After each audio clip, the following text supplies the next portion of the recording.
Bueno, muy buenos días para todas las personas que se conectan el día de hoy con nosotros. Bienvenidos a este espacio que traemos desde miplanilla.com para todos los asistentes. Bueno, quiero contarles que el día de hoy nos acompaña la doctora Liliana Cifuentes. Liliana es directora del área de litigios y auditoría laboral de la firma Barrera Palacio. Ella es abogada de la Universidad Autónoma de Colombia, especialista en Derecho Laboral y Seguridad Social, con estudios en Seguridad y Salud en el Trabajo y Derecho Tributario de la Universidad Externado de Colombia. Liliana nos acompañará hoy con toda su experiencia y conocimiento en esta conferencia que hemos denominado Nuevo Código Procesal.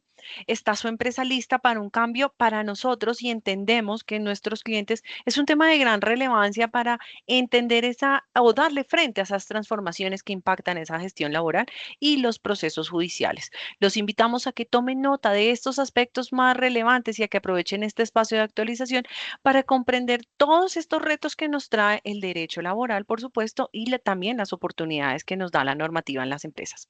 Antes de dar inicio, queremos contarles dos cosas y la primera primera de ellas es que esta sesión está siendo grabada y la vamos a disponer en nuestro canal de YouTube. Nos encuentran como @mi planilla con seguridad social para que ustedes puedan hacer la consulta posterior. No hacemos el envío de memoria, sino lo que hacemos es para todos nuestros clientes que no se pueden conectar, que no alcanzan a estar en la sesión completa, puedan ver la retransmisión en nuestro canal de YouTube a partir de mañana.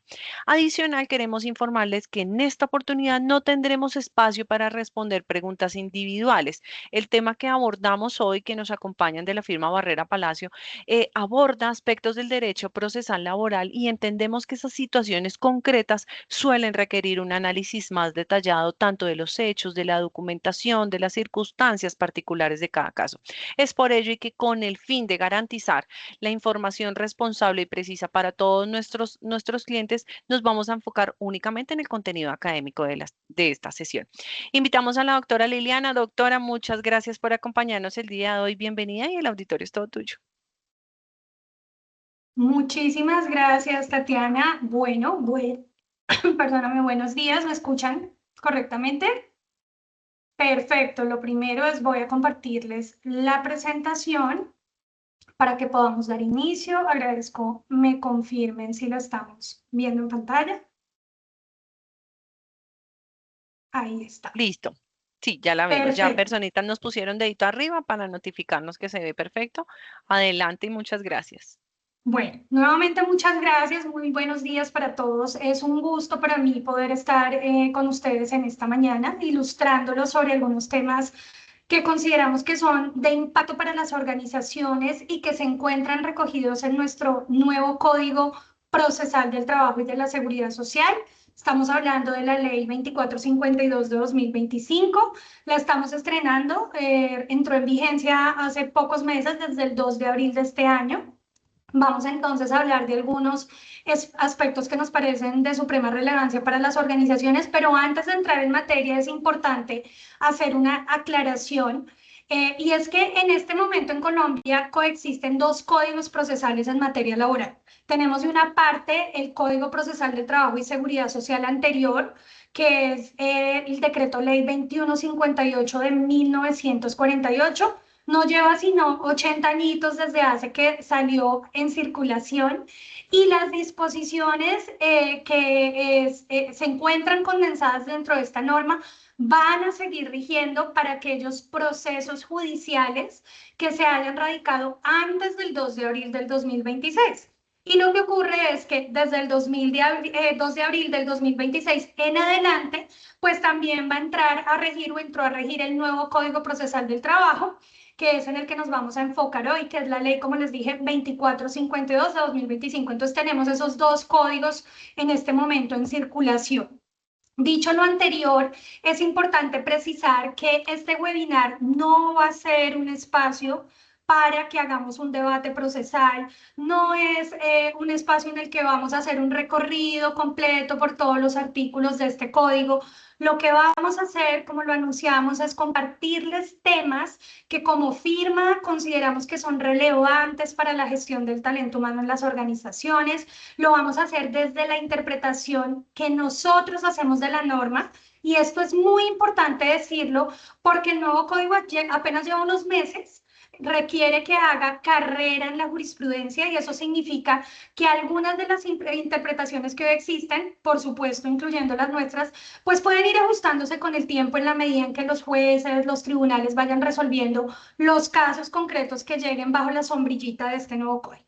Entonces, haciendo estas precisiones, vamos a entrar, ya estamos listos, vamos a entrar en materia y vamos a arrancar con un tema que en nuestro sentir puede ser de los de mayor impacto para las empresas y que nosotros hemos denominado sus documentos la primera línea de defensa.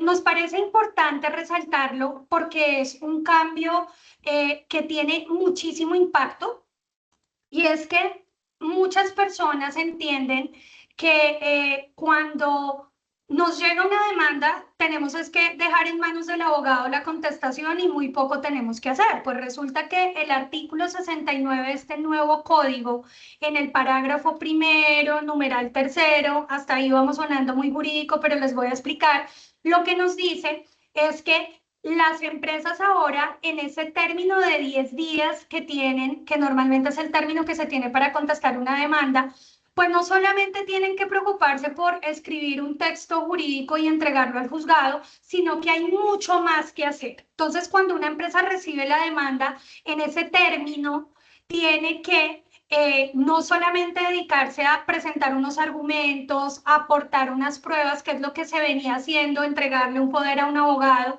sino que con este nuevo código, la empresa, además de todo eso, porque hay que seguirlo haciendo, ¿cierto?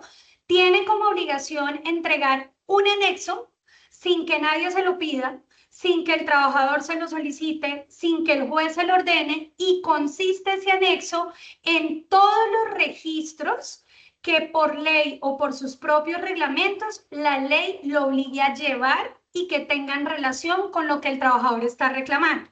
Lo dije lento, pero lo quiero volver a repetir porque este es el corazón de este tema. Todos los registros que la ley o los propios reglamentos del demandado lo obliguen a llevar y que tenga relación con lo que el trabajador está reclamando. Este es el anexo que debemos entregar.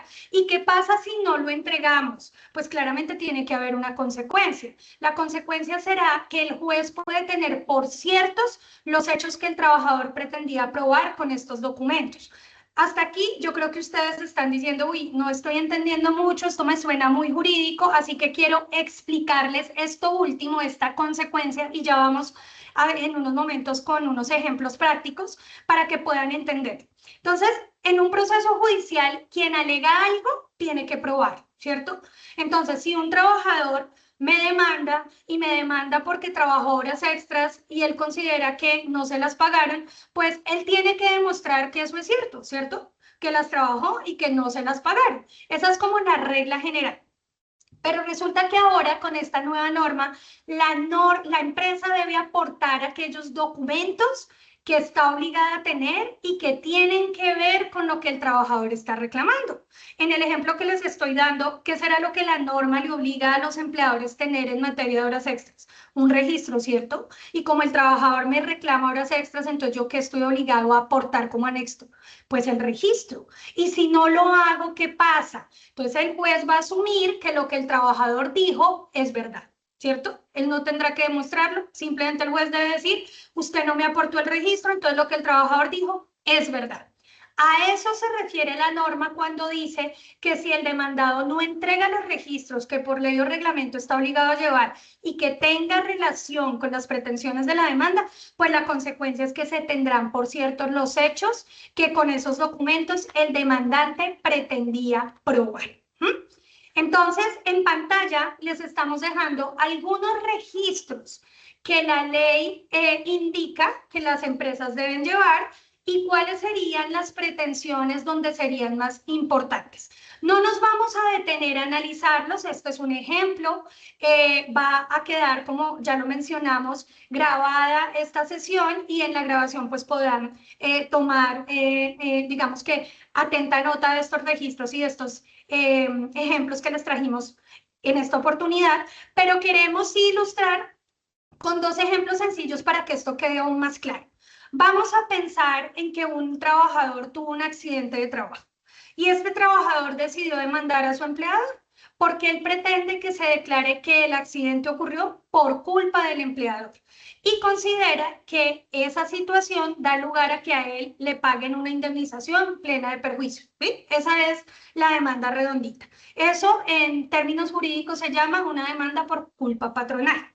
Entonces, resulta que el sistema de gestión de seguridad y salud en el trabajo exige a los empleadores llevar una serie de registros. Entonces, una investigación del accidente, ¿cierto? Un reporte del accidente, unas inspecciones previas al lugar de trabajo, la entrega de elementos de protección personal, inducciones de seguridad, etcétera, etcétera, etcétera. Todos esos registros tienen una relación directa con la pretensión. Resulta que si la empresa en esos 10 días que tiene para contestar no los aporta, el juez puede tener por cierto que no habían medidas de seguridad, que no se entregaron los elementos de protección personal, que no hubo inducción, ¿cierto? Y pues esto ¿qué va a generar? Que la defensa pues de la empresa ya arranque coja, ya empecemos regular. Otro ejemplo. Un trabajador reclama que no se le entregó la dotación a la que tenía derecho. Pues resulta que el artículo 230 del Código Sustantivo del Trabajo obliga al empleador a entregar la dotación. Entonces, ¿de quién es la carga de probar que sí entregó? Pues del empleador. Y si el empleador en ese término de contestación de la demanda no hace entrega de ese soporte, ¿qué pasa? Pues que el juez puede entender, va a tener por cierto que no se le entregó la dotación, o sea que el trabajador tenía razón. Dejando entonces claro cómo funciona esta norma de cara a la contestación, es importante también que ustedes conozcan que hay una salvedad en esta nueva obligación. Recordemos que está en el artículo 69 del nuevo Código Procesal del Trabajo. ¿Cuál es esa salvedad? Ya se las voy a compartir, pero se las comparto no para que nos confiemos, sino precisamente para comprender los límites y el alcance de esta norma. Entonces, la consecuencia de tener los hechos por ciertos cuando no se aportan los documentos no opera, no aplica si esos hechos requieren algo que se llama la prueba solemne. Aquí esto suena raro, ¿cierto? Prueba solemne en términos simples, ¿qué es? Se preguntarán ustedes. Resulta que hay ciertos actos jurídicos que la ley exige que para que nazcan se den de una manera específica. Sin esa manera específica, el acto simplemente no existe. No es que sea difícil de probar, no, es que no existe. Sin esa formalidad, el acto jurídico no nació y si no nació, pues ningún juez puede darlo por probado, así la empresa guarde silencio total frente a esa situación. Hay que decir que en materia laboral hay ejemplos, bastantes casos, en los que un acto jurídico necesita prueba solemne para que nazca. Pero pues voy a darles uno que es práctico y es el pacto de salario integral. Entonces resulta que el artículo 132 del Código Sustantivo de Trabajo exige que el pacto de salario integral conste por escrito, ¿cierto? Sin ese escrito no hay salario integral. Lo que va a haber es un salario ordinario. Entonces, si un trabajador demanda diciendo, yo tenía salario integral y no me lo ajustaron, pero pensemos que esa es la pretensión, pero resulta que el trabajador no aporta el pacto de salario integral. El empleador dentro del término de contestación de la demanda tampoco aporta el pacto de salario integral. En ese caso, como el pacto de salario integral necesita prueba solemne, ¿cierto? ¿Que cuál es? Que conste por escrito, pues el juez no puede decir, ah, bueno, entonces como el empleador no lo aportó, yo asumo que existió un pacto. No, no lo puede hacer, esa es la excepción. No puede aplicar la consecuencia del artículo 69 y dar por cierto el hecho, porque ese hecho, para que nazca la vida jurídica, necesita un documento escrito.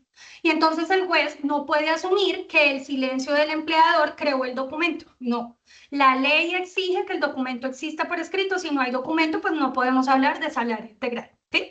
Pero como les decía, esa excepción aplica a muy pocos hechos, a muy pocos actos jurídicos en materia laboral, porque la mayoría de situaciones que se discuten en el marco de un proceso judicial, pues no tienen esa solemnidad, ¿sí? Lo que les explicaba ahorita, si el trabajador dice que hizo horas extras, pues ese hecho se puede probar de mil maneras. Una de las maneras será el registro de ingresos, claro, pero también podrán ser testimonios de compañeros, correos enviados por fuera de la jornada o lo que sea, ¿sí? No requiere una prueba solemne. Lo mismo ocurre con el pago de salarios, con causales de despido, con fechas de vinculación, con el disfrute de vacaciones. Perdón, con la entrega de dotación, ninguno de esos actos y hechos requieren una formalidad para que nazcan y entonces todas esas situaciones caen en la consecuencia del artículo 69 que ya les expliqué, ¿sí? Hay otro aspecto importante que quiero desmenuzar frente a esta nueva obligación y que hace que el tema documental pues sea tan importante en el marco del nuevo código. Y es que cuando les expliqué la nueva obligación, les señalé que la norma habla ahora de que hay que entregar los registros que por ley o reglamento, escúchese, o reglamento, esté obligado a llevar el empleador y que tengan relación con las pretensiones de la demanda. Y esa palabra reglamento es mucho más amplia de lo que parece a primera vista. Entonces, cuando uno escucha la palabra reglamento en el contexto laboral, yo creo que a todos se nos viene a la cabeza dos reglamentos, ¿cierto? O es el reglamento de trabajo o el reglamento de higiene y seguridad industrial. Pero cuando uno revisa la norma, uno se da cuenta que la norma no habla de esos reglamentos. De hecho, no dice cuáles. No se limita a dos reglamentos. Aplica entonces para cualquier reglamento propio de la empresa que imponga la obligación de llevar algún registro. Entonces pensemos en el reglamento de funcionamiento del comité de convivencia, pensemos en el reglamento de algún programa, algún proyecto interno, cualquier reglamento que la empresa haya adoptado formalmente y del cual se derive la obligación de tener algún registro que impacte en la esfera laboral, aplica. ¿Sí? Y aquí viene un matiz que es en lo que yo más quiero llamar su atención. Y es que muchas empresas tienen en su reglamento de trabajo una disposición que dice más o menos que las políticas, los manuales, los procedimientos, los protocolos circulares internas son vinculantes, que hacen parte integral del reglamento y que son de obligatorio cumplimiento para todos los colaboradores. Se preguntarán ustedes si eso está mal. No, no está mal, en principio está bien, es adecuado, es práctico, pero en el marco de este código y de esta obligación tiene una consecuencia procesal enorme. ¿Por qué razón? Porque si esos documentos internos, ¿cierto? Política, manual, protocolo, etcétera, establecen la obligación de llevar algún registro, ese registro también queda cubierto por el artículo 69. Y fíjense que no es porque la ley lo dijo, sino porque el propio reglamento de la empresa exigió ese registro. Voy con un ejemplo para que quede claro. Vamos a pensar que una empresa tiene una política de manejo de ausentismo o de incapacidades y en esa política se le exige al área de recursos humanos llevar un registro detallado de las incapacidades de cada trabajador, que indique la fecha, el diagnóstico, los valores pagados, la entidad que los expidió. Y entonces llega una demanda en la que el trabajador reclama que la empresa no pagó incapacidades. Esa empresa está obligada a aportar ese registro en la contestación. Pero fíjense que no fue un registro que creó la ley. No conozco una ley que exija ese registro. Es un registro que es obligatorio porque la política de ausentismo y de incapacidades fue la que lo creó, pero esa política a su vez hace parte integral de su reglamento de trabajo porque dentro de su reglamento hay una disposición que dice que quedan incorporados y hacen parte de las políticas, los manuales, etcétera. Entonces, si no lo aporto, el juez puede tener por cierto los hechos que el trabajador alegó. ¿Sí? Entonces, fíjense la importancia de esta disposición. Ahora, yo quiero ser muy franca con ustedes. Este artículo es objeto de debate en el mundo jurídico y yo tengo una posición al respecto. Lo que la norma básicamente le está pidiendo al empleador es que se pongan los zapatos del demandante, que piense qué documentos la ley o los reglamentos me exigen y que le pueden servir al demandante para probar su caso y que los entregue. Y además nadie me los tiene que pedir, no se necesita de una orden judicial, no se necesita que el trabajador lo solicite expresamente en su demanda, no. Y esto pues claramente genera una tensión real entre el derecho de defensa y contradicción del demandado, que en mi opinión pues no es menor, ¿cierto? No es una tensión menor, y entre el cumplimiento de la norma. Porque fíjense que la norma no distingue entre el registro que no existe porque el empleador incumplió su obligación de llevarlo, ¿cierto? Y el registro que no existe porque el hecho que lo genera no ocurrió. La norma no distingue, la norma simplemente dice, si no lo aporta, los hechos se entienden por ciertos. En el ejemplo de las horas extras, si el empleador defiende que no se trabajaron, pues resulta que no aporta el registro, pero no porque no quiera, es porque no existe, porque en su empresa no trabajan horas extras. Entonces uno diría, ahí no me debería pasar nada, ¿cierto? La consecuencia no debería aplicar. Pues lamentablemente el artículo, como les digo, no distingue. Entonces, ¿qué es lo que uno tendría que hacer? Uno tendría que justificarle al juez el por qué no lo estoy aportando, ¿cierto? Y para mí, como les digo, en mi opinión, pues claramente el juez en esta etapa no puede hacer una aplicación mecánica porque lo que está hasta ahora es calificando la contestación para saber si se da o no por contestada la demanda. El juez no puede mecánicamente decir, no lo aportó, cierto el hecho, no lo aportó, cierto el hecho, no, porque el juez en esa etapa no decide de fondo. Eso lo tiene que hacer en la sentencia. Y porque, como les decía, el derecho de defensa y el debido proceso que están consagrados en el artículo 29 de la Constitución, pues le permiten a la parte demandante explicar, demandada, perdón, explicar por qué no aporta el documento. Lo que la empresa tendrá que hacer es decirle al juez por qué no lo aporta, por qué no lo puede aportar, porque el hecho no ocurrió, que es precisamente lo que se está discutiendo en el proceso, etcétera, etcétera. Pero fíjense, insisto, el código no resuelve ese escenario. Ese es un vacío que la jurisprudencia tendrá que llenar en la medida en que los procesos judiciales se vayan guiando por la línea de este nuevo código. Hasta la fecha, pues no hay demandas de inconstitucionalidad presentadas contra este artículo. El código, como les comenté, pues lleva apenas unos meses. No me sorprendería que hayan demandas de inconstitucionalidad en el futuro, pero lo que sí les digo es que hoy este código está vigente, esta obligación está vigente y hay que cumplirlo. Y la mejor manera de hacerlo es estando preparados. ¿Y cómo nos preparamos? Ya en un momento les voy a dar algunas recomendaciones, pero yo quiero acá hacer una pausa para explicar algo que es fundamental que ustedes entiendan. Y es que el demandado sigue teniendo los mismos 10 días, en algunos casos menos, para contestar la demanda. Y en la mayoría de los casos, uno lo que ve es que en ese corto término, parte del término se lo toman las empresas buscando documentación. Y esto pues no puede continuar manejándose de esta manera. Y aquí es importante que ustedes entiendan que la contestación de la demanda es el primer acto formal de la defensa de una empresa. Y como ya les comenté, contestar una demanda es una tarea compleja y ardua. Bajo el nuevo código, además de contestar la demanda, hay que aportar registros y todo esto se hace al mismo tiempo, ¿sí? Entonces, es importante entender que esos 10 días no pueden ser para buscar documentos, son para que el abogado pueda entender y pueda hacer algo que requiere tiempo, criterio y además concentración, y es analizar cada uno de los documentos disponibles, evaluar cuáles conviene aportar y cuáles no, porque hay documentos que pueden existir, pero su contenido puede ser más perjudicial que beneficioso para una defensa. El abogado también en ese término corto tiene que estructurar una estrategia y finalmente sentarse a redactar una contestación de demanda sólida y bien fundamentada.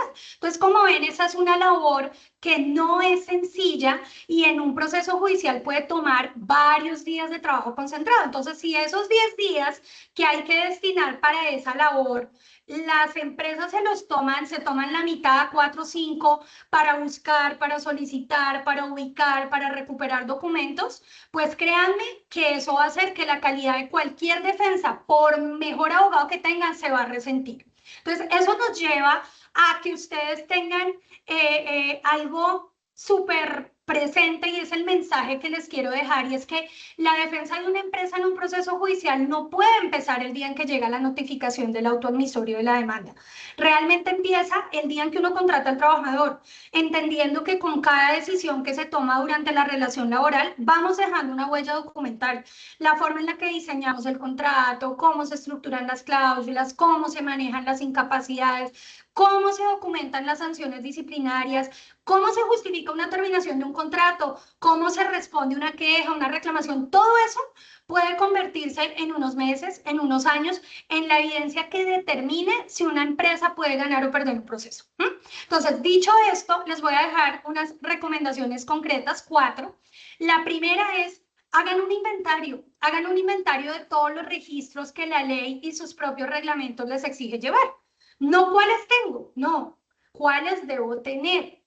La segunda recomendación, esos documentos tienen que estar digitalizados y disponibles de manera inmediata. No sirven en un archivo muerto, no sirven en manos de un proveedor externo que tarda días en entregar, no sirven en un servidor que nadie sabe manejar, porque como les decía, cuando llega una demanda, esos documentos tienen que estar en manos del abogado en horas, no en días.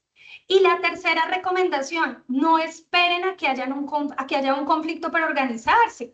Desde que identifican que una relación laboral va a terminar mal, uno sabe cuando tiene esos casos complejos, desde ahí empieza la tarea de organizar, de asegurar la documentación, de irme preparando.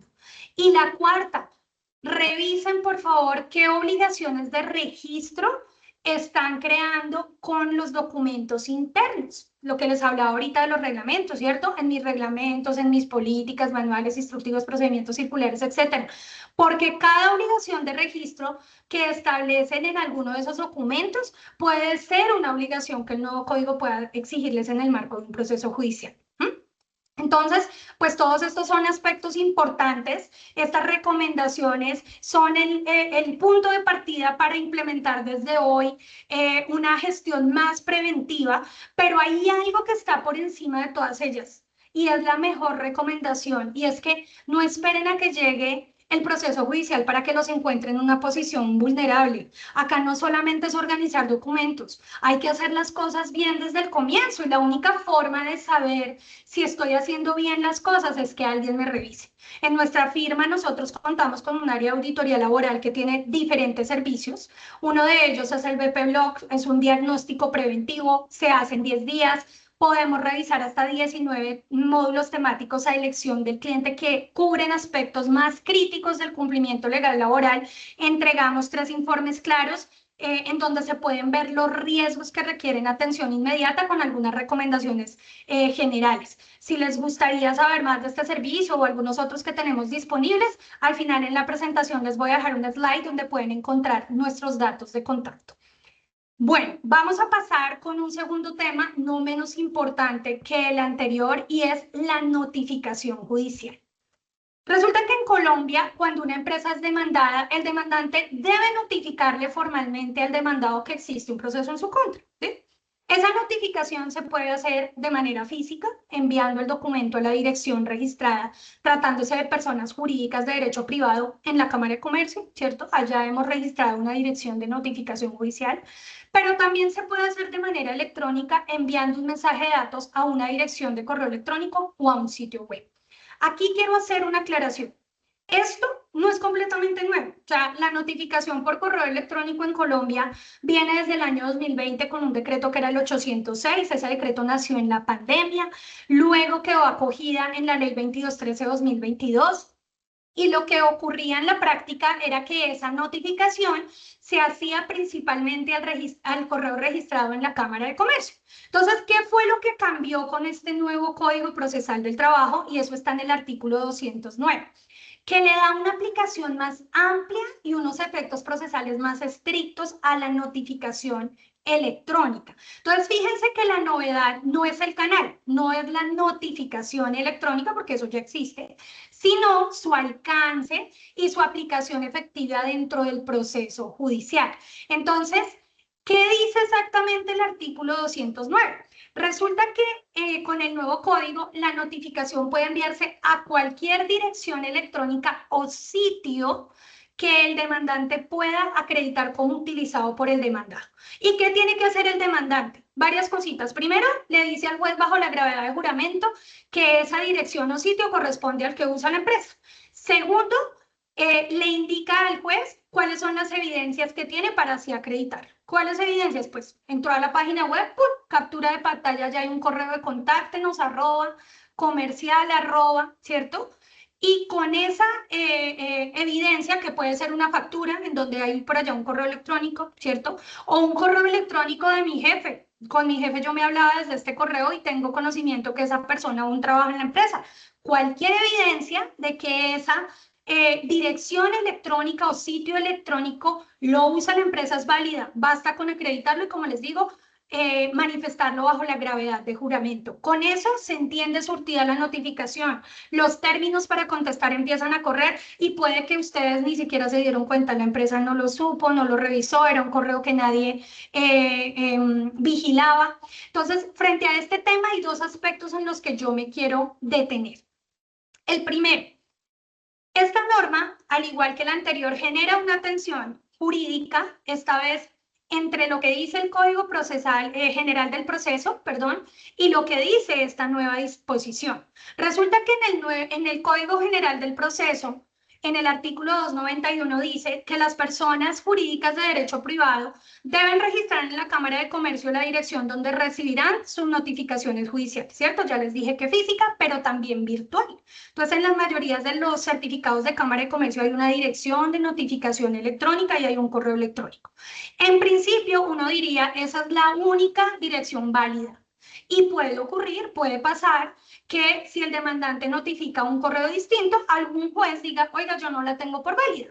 De hecho, les quiero contar que hace muy poco tiempo, en un espacio académico, tuve la oportunidad de hablar con algunos jueces laborales y ese es precisamente su criterio y yo lo aplaudo, ¿sí? Que si la notificación llega a otro correo, ellos en principio la tendrán por no válida y vuelvo y les digo, yo la aplaudo, pero no por aplaudir esa posición, pues vamos a desconocer una realidad. Y la realidad es que el nuevo Código Procesal del Trabajo, que es una norma especial, que está en vigencia desde el 2 de abril, sí permite esa notificación del autoadmisorio que se realice a correos distintos, siempre que el demandante, como les dije, acredite su uso. Y puede entonces también ocurrir que algunos jueces no le den una interpretación a la norma, sino la apliquen de manera exegética. Algunos pueden ser muy estrictos, otros pueden ser más flexibles. Y en ese margen de incertidumbre, pues la empresa puede perder un término procesal crítico sin haber tenido la oportunidad de defenderse. Entonces, por eso la mejor estrategia que nosotros les podemos recomendar es no esperar a que un juez resuelva el debate, será que sí me notificaron bien o no, no. Reduzcan el debate, ¿sí? ¿Y cómo lo pueden hacer hoy? Pues más adelante ya les voy a dar algunas recomendaciones de cómo pueden ir cercando esa situación. Y el segundo aspecto en el que quiero detenerme es en la palabra sitio, ¿sí? La norma habla que la notificación puede enviarse a cualquier sitio que el demandante pueda acreditar como utilizado por la empresa. Y esto es importante porque su alcance va mucho más allá del correo electrónico y el propio código, ya lo vamos a ver, y la jurisprudencia lo respalda. Entonces resulta que el parágrafo tercero del artículo 209 es muy diciente al respecto. Entonces nos dice que la autoridad judicial de oficio, ¿cierto? O sea, porque el juez quiso, o a petición de parte, es decir, porque el demandante se lo pidió, podrá solicitar información sobre direcciones electrónicas alojadas en las cámaras de comercio, en las superintendencias, en las entidades públicas o privadas, pero ojo también lo que dice, o utilizar las que estén informadas en la página web o redes sociales. Entonces, fíjense cómo la propia norma reconoce expresamente que una dirección o sitio válido para notificarse puede ser la que aparece en la página web de la empresa o en sus redes sociales, ¿sí? Y fíjense que esto no es solamente interpretación del nuevo código. La misma expresión sitio ya venía en la ley 2213, ya ha sido objeto de pronunciamiento a través de la Corte Suprema de Justicia. Hay una sentencia de diciembre del 2022 en las que la Sala Civil analizó, por ejemplo, que se puede notificar a través del WhatsApp. El WhatsApp es un canal digital válido para realizar notificaciones judiciales. La Corte explicó por qué razón y dentro de las cuales está que el legislador al regular la notificación por mensaje de datos no se estaba limitando al correo electrónico como único medio digital válido. Por el contrario, lo que quiso el legislador fue dejar abierta la posibilidad de utilizar cualquier canal, incluidas las aplicaciones de mensajería instantánea y redes sociales. Entonces, fíjense que la consecuencia práctica para las empresas es importante porque resulta que el número de WhatsApp de la empresa, el número de WhatsApp del gerente, de algún directivo, el perfil oficial que la empresa tenga en LinkedIn, en Facebook, el correo que aparece en el Instagram, en el formulario de contacto del sitio web, todos esos son canales que un demandante puede invocar como un sitio utilizado por la empresa para notificar el autoemisorio de una demanda. Y si lo acredita ante el juez, pues la notificación es válida por esa vía y los términos corren, ¿sí? Entonces, dicho esto, hay un elemento relacionado con la notificación que me interesa mucho que ustedes entiendan. Y es que ya no existe algo que se llamaba con la legislación anterior el aviso previo, o lo que en nuestra firma nosotros denominamos el correo chismoso. Eso ya no existe y les voy a explicar qué es eso del correo chismoso. Resulta que antes de la entrada en vigencia del nuevo código, cuando un trabajador iba a demandar, estaba obligado a enviarle primero una copia de la demanda a la empresa antes de radicarla en el juzgado, ¿sí? Eso venía desde la ley 2213-2022. Y nosotros le llamábamos, insisto, correo chismoso, y fíjense que el nombre le quedaba perfecto porque llegaba antes de que la empresa hubiera recibido el auto admisorio, incluso llegaba antes de que la demanda se radicara. ¿sí? No había ningún término corriendo y esto lo que hacía era darle a la empresa un tiempo súper valioso para prepararse, para ubicar documentos, para contactar abogados y era una ventana de tiempo súper valiosísima. Pues resulta que esto con el nuevo código ya no existe. El demandante ya no está obligado a avisarle al demandado que va a radicar una demanda. La primera noticia formal que recibe el demandado sobre el proceso es directamente la notificación del autoemisorio y ahí arrancamos a correr los términos para contestar. Sin embargo, hay algo que muchos o no conocen o pues lo han visto y no saben que puede ser útil. Y es que desde el año 2023, por allá en octubre, el Consejo Superior de la Judicatura adoptó algo que se llama el Sistema Integrado de Gestión Judicial SIUJI.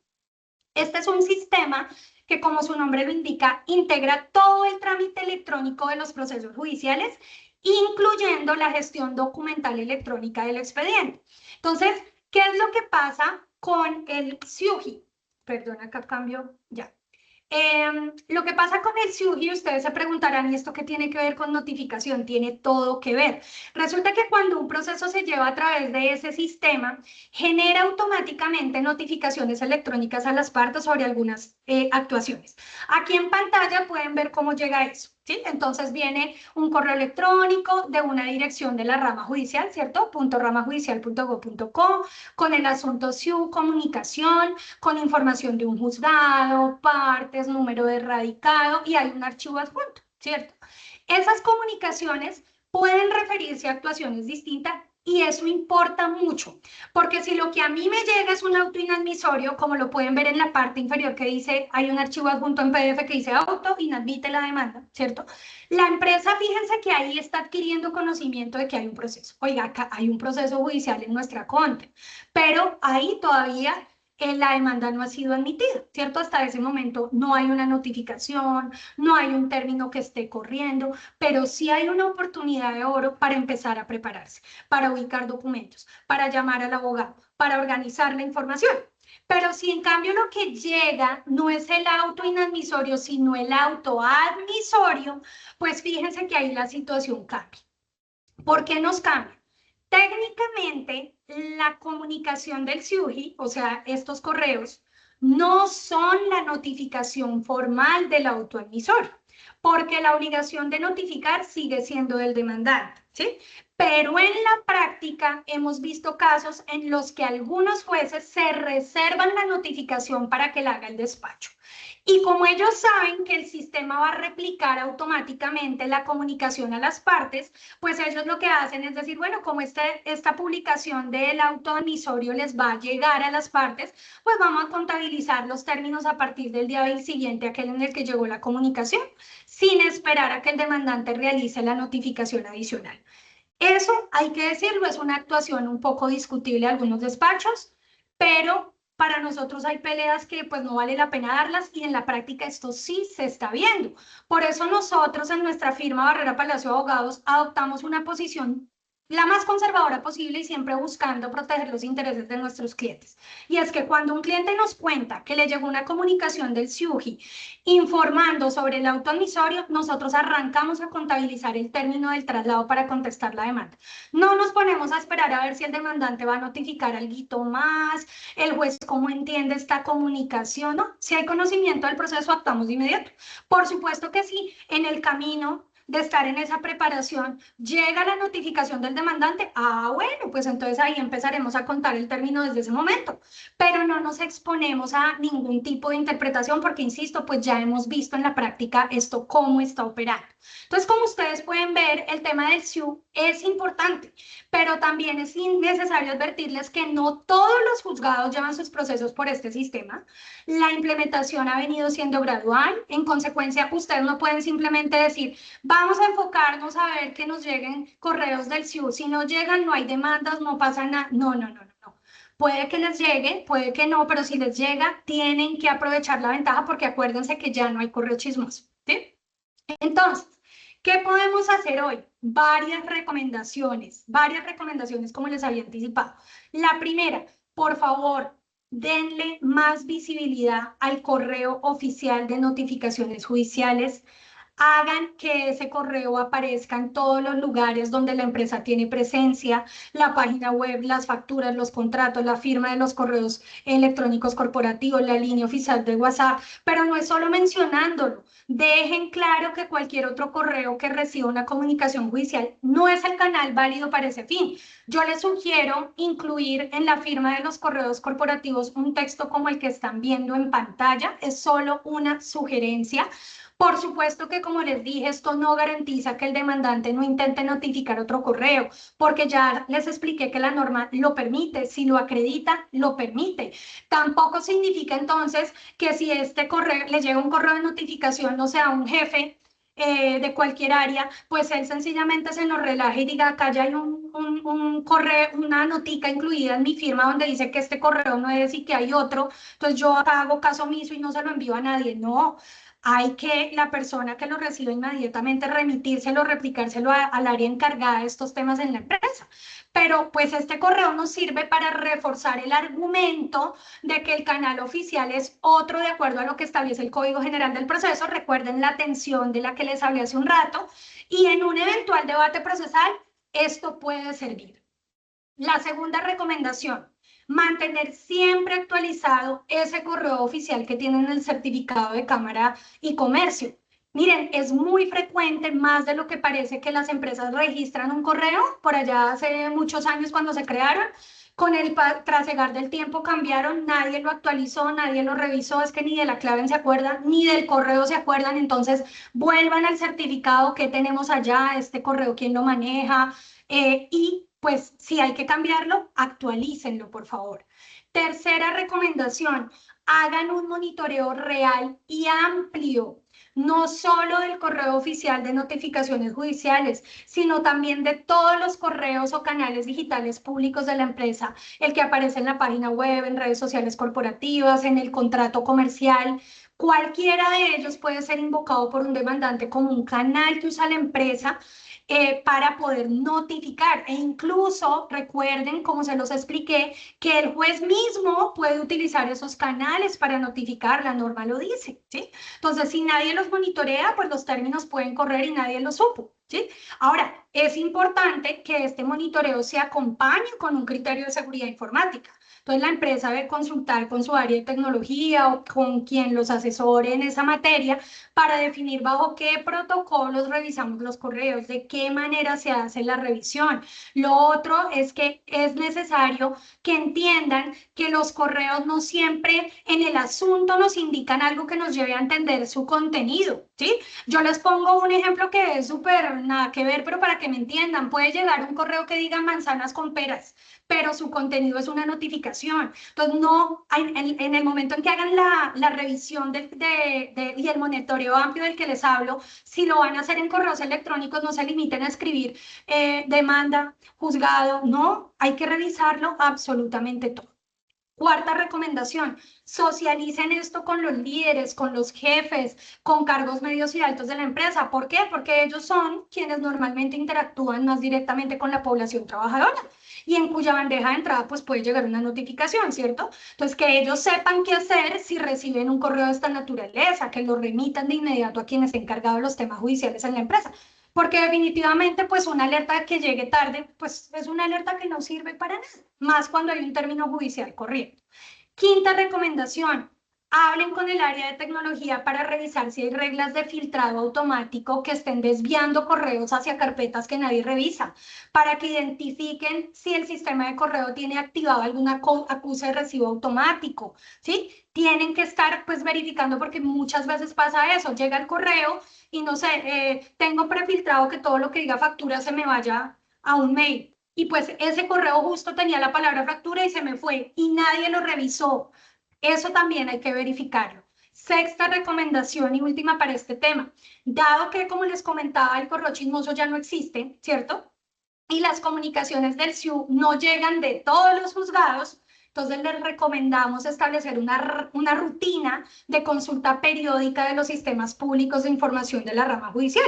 Estos sistemas les van a permitir identificar si existe algún proceso en curso en el que la empresa figure como demandada, incluso antes de que pues llegue la notificación formal. Esa consulta pues les puede dar a ustedes un margen de tiempo muy valioso para empezar a prepararse, organizarse.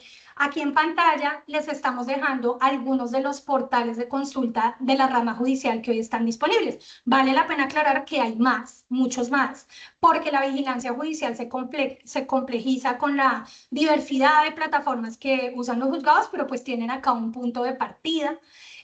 Ahora bien, pues hay que ser clara con algo, y es que esta consulta es solo un filtro adicional, pero no es una garantía.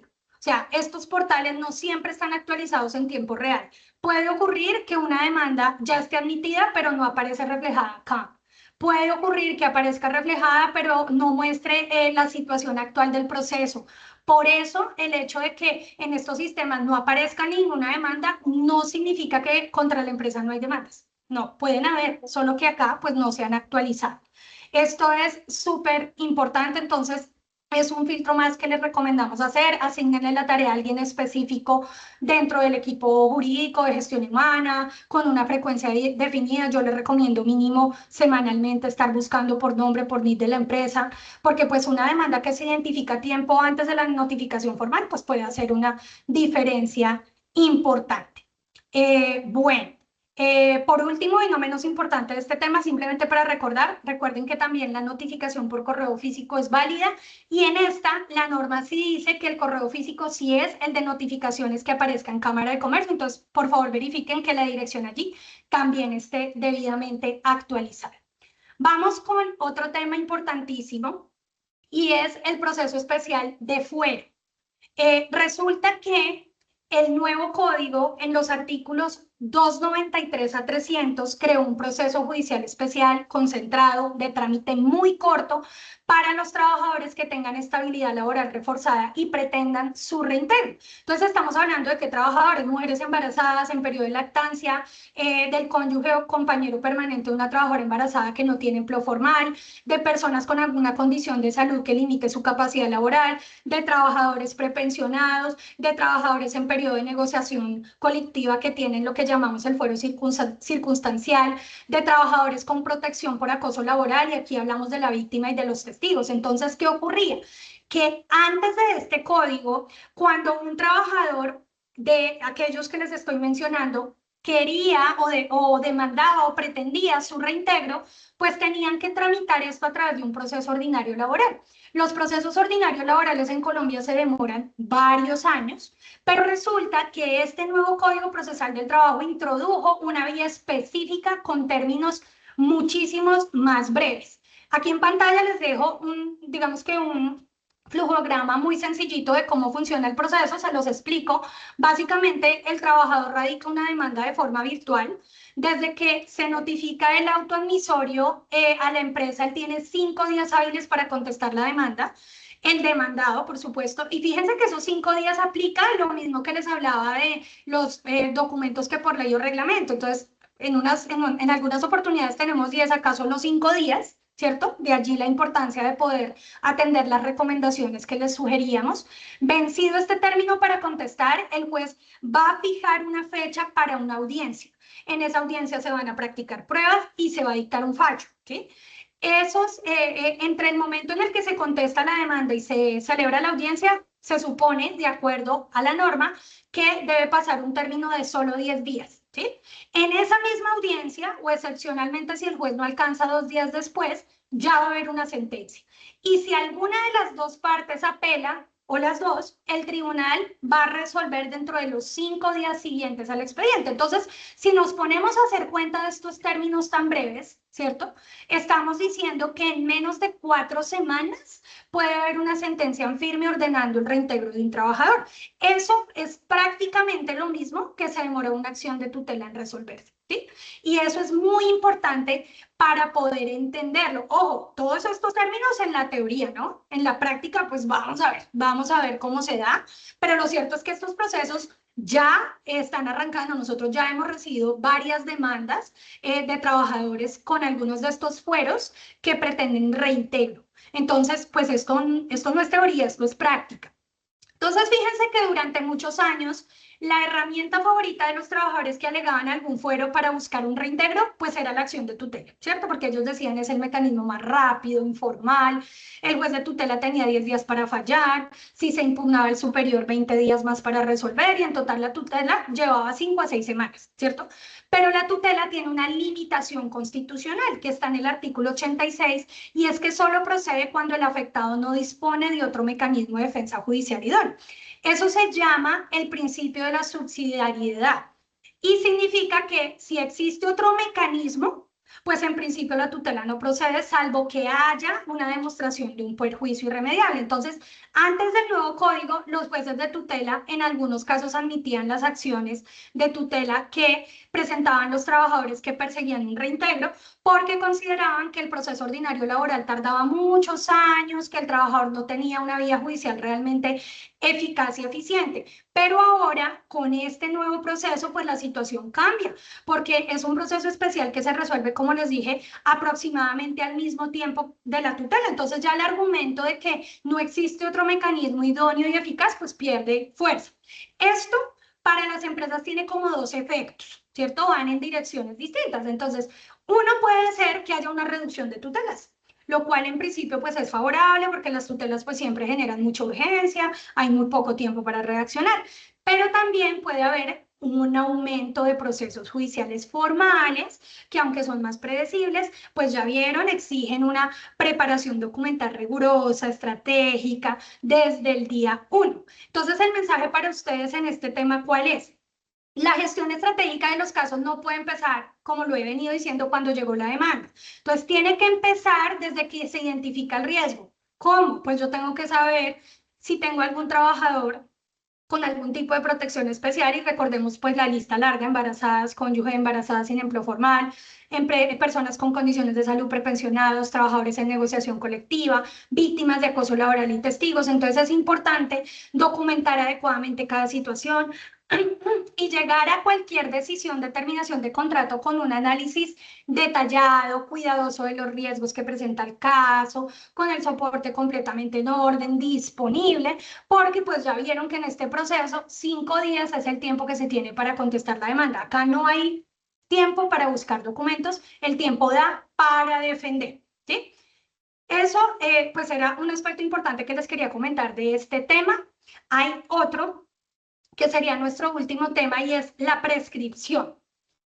La prescripción en materia laboral tuvo un cambio significativo. La prescripción suena raro, pero básicamente es el tiempo que tiene una persona para poder reclamar un derecho antes de que su derecho se extinga. Entonces, si un trabajador espera demasiado tiempo para demandar, pues pierde el derecho a reclamar. ¿Sí? Esa es la prescripción, es una figura jurídica que existe para darle seguridad a las relaciones, para que nadie pues, pueda aparecer 10 años después reclamando cosas del pasado. Muchas personas tienen en la cabeza que en Colombia los derechos laborales prescriben a los 3 años. Eso es cierto de manera general, está en el artículo 317 del nuevo código, pero hay plazos distintos según el tipo de acción. Es importante que ustedes los conozcan. En pantalla los pueden ver en esta tabla. Pueden ver que la prescripción en materia laboral no es uniforme, depende del tipo de derecho que se está reclamando. No nos vamos a detener en este tema a hablar sobre cada uno. Como les comenté, pues en la sesión que se está grabando y que va a ser cargada en el canal de YouTube de Mi Planilla, pues van a poder encontrar este cuadro allí para que pues tomen las respectivas anotaciones. Pero del tema de la prescripción me interesa es ilustrarlo sobre algo relacionado con un aspecto muy importante y es la posibilidad de renunciar de manera tácita a la prescripción y que esto puede generar se puede generar a través de actos de la empresa que la empresa ni siquiera detecta, ¿sí? Este tema es muy técnico, voy a tratar de explicarlo de la manera más clara porque realmente es muy importante. Lo encontramos en el artículo 323 del código. Para entenderlo mejor, necesito primero explicarles quién tiene derecho a renunciar a la prescripción, ¿cierto? Y es que la prescripción tienen ustedes que entender que es una defensa que protege al demandado, ¿sí? Cuando un derecho ya prescribió el demandado le puede decir al juez, ese derecho ya prescribió, no me condene. ¿Sí? Obviamente lo digo en términos cero técnicos, pero esa es la idea. Eso se llama alegar la prescripción. Si el juez lo acepta, va a declarar extinguida la acción respecto de ese derecho, lo que significa que el juez no puede emitir una condena frente a esa obligación que prescribió. Pero ojo, la prescripción puede operar sobre uno o varios derechos reclamados, no necesariamente sobre todo. Eso es perfectamente posible. En un mismo proceso algunos derechos estén prescritos, otros no. Hasta aquí nada nuevo, ¿cierto? Todo eso ya existía. El juez puede declarar extinguidos aquellos cuyo plazo efectivamente haya vencido, pero renunciar a la prescripción, entonces, ¿qué significa? Significa perder ese derecho de defenderme, de decirle al juez que sobre esos derechos ya prescritos no me condene. Y hay dos maneras de renunciar a la prescripción. Una, y es que el abogado se le olvide alegarla. El abogado en la contestación de la demanda no lo dijo, ¿cierto? Entonces, resulta que si no se pide la prescripción, el juez no puede ni siquiera pronunciarse. Entonces, pueden haber derechos que hayan prescrito hace 6 años y si nadie pidió la prescripción, el juez puede condenar. Esa es la primera forma de perder el derecho, no alegándola. Pero la segunda, y ahí es donde me interesa que les quede muy claro el mensaje, es la que le compete directamente al demandado y es la renuncia tácita que ocurre cuando la empresa, a través de sus propias actuaciones, hace evidente de manera inequívoca que reconoce que una obligación existe y quiere seguir comprometiéndose con esa obligación. Entonces, no se trata de cualquier manifestación. La jurisprudencia de la Corte Suprema de Justicia ha sido clara en que debe tratarse de una conducta que no ofrezca duda alguna sobre ese reconocimiento, porque lo que configura la renuncia es cuando la conducta de la empresa revela de manera clara e inequívoca que reconoce que una obligación existe y que quiere honrarla. Yo creo que esta parte ustedes dirían, uy, no me está quedando tan claro, es muy técnico. Un ejemplito y se los doy. Vamos a pensar en un trabajador que fue despedido con justa causa hace 10 años. ¿Sí? El término de prescripción que tenía ese trabajador para reclamar, por ejemplo, la indemnización por despido sin justa causa, porque pues él no estaba de acuerdo con su despido, era de 3 años, o sea, venció hace 7, ¿cierto? Entonces, en principio, si él demanda hoy, la empresa puede alegar la prescripción y muy probablemente pues ganaría, ¿cierto? Pero resulta que hace unos meses, cuando ese trabajador le dio por aparecer, le envió a la empresa una comunicación. Entonces, alguien de talento humano la recibió. En esa comunicación decía, solicito el pago de mi indemnización, no estoy de acuerdo con la forma en que fui despedido, me estoy inventando. Y alguien en talento humano o en cualquier área de la compañía que lo recibió, con muy buena voluntad le dijo, revisamos su caso y tiene usted razón en la reclamación. Con esa respuesta, sin que nadie lo haya querido, sin que nadie lo haya calculado, sin que nadie lo haya premeditado, la empresa acaba de reconocer que la deuda existe. Y cuando uno reconoce que una deuda existe, así esté prescrita, renuncia tácitamente a alegar esa prescripción. ¿Cuál es el resultado? Es que si ese trabajador demanda a la empresa por el pago de la indemnización y le acredita al juez que él preguntó y la empresa respondió, el juez puede condenarla aunque los 10 años ya hayan pasado. ¿Por qué? Porque la empresa con su propia respuesta renunció a esa defensa. Y fíjense que ahí la renuncia no fue expresa, ¿cierto? No hay un documento que diga renuncio a la prescripción. No, es tácita. ¿Por qué? Porque se desprende de los actos que la empresa desplegó. Yo sé que ese escenario es extremo, ¿cierto? Pero hay actos más sutiles que también pueden generar la renuncia tácita. Como por ejemplo, yo le hago un pago parcial sobre una obligación prescrita. Yo me pongo a negociar sobre un acuerdo de pago. Yo acordé con el trabajador pagar de alguna manera y ya pasaron 10 años, no le pagué y me pongo ahorita a negociar cómo le pago, ¿sí? O cualquier manifestación que leía en un contexto implique que la empresa reconoció que la obligación existe. Entonces, es muy importante tener digamos, esto presente, pero también tener presente que así como hay conductas que generan ese efecto de la renuncia tácita de la prescripción, hay otras que en principio pues no la configuran. Por ejemplo, iniciar una conversación exploratoria, pedirle al trabajador frente a ese mismo ejemplo haberle respondido diciendo vamos a revisar o hacer una consulta sobre una situación, no significa renunciar a la prescripción. Acuérdense que la manifestación tiene que ser inequívoca de que yo quiero honrar el compromiso. Yo estoy reavivando una obligación muerta, ¿sí? Tiene que ser inequívoca, no puede haber lugar a interpretaciones por parte de nadie. Entonces, pues no siempre es fácil poder en el área de talento humano distinguir, uy, ¿cómo hago entonces para responder? Porque puede que esté respondiendo con empatía y de buena voluntad, pero sin saberlo estoy comprometiendo la defensa de una compañía, ¿cierto? Entonces, pues es muy importante y esa es nuestra recomendación, que cualquier respuesta a una reclamación antes de enviarse, revísenla con su asesor legal. No para que reemplace al área de talento humano en la comunicación con los trabajadores y los trabajadores, no, sino para que revise que el lenguaje no implique que un reconocimiento involuntario de una deuda o una obligación, pues eventualmente nos vaya a jugar en contra y nos impida alegar la prescripción. Hemos entonces hoy hablado de varios temas que el nuevo código trajo, que se potencian entre sí, pero detrás de todos ellos hay un mensaje que nos une, y es que este nuevo código es en el fondo un llamado a repensar, a que repensemos cómo se gestiona la relación laboral en Colombia. Como les dije previamente, en este espacio, pues la defensa de una organización no empieza cuando llega una demanda, empieza cuando contratamos un trabajador, con cada decisión que tomamos en el día a día, la consolidamos o la debilitamos en la manera en la que cotidianamente nos relacionamos y documentamos en todas las áreas de la organización. Por eso debemos gestionar bien las relaciones laborales. No solamente es cumplir con la ley, es construir día a día la posición desde la cual vamos a defendernos si algún día llega un proceso.